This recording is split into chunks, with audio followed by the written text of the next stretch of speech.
swing behind it. No room for that.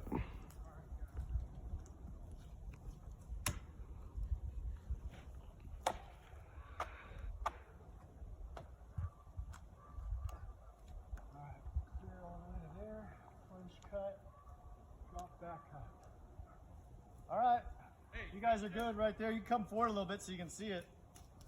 Gotcha. That thing dead? Oh yeah.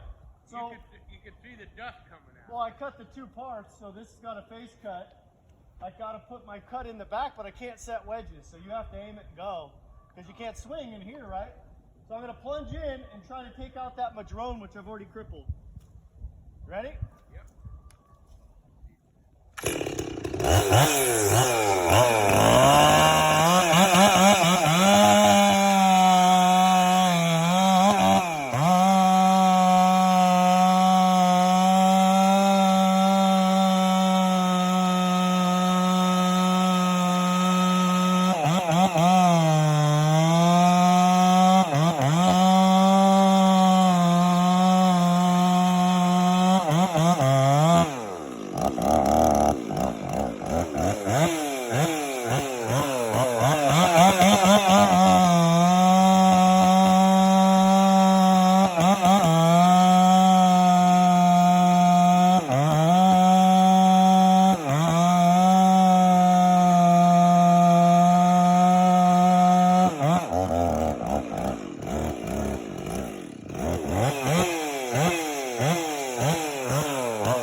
That was awesome. Perfect. Good job, buddy.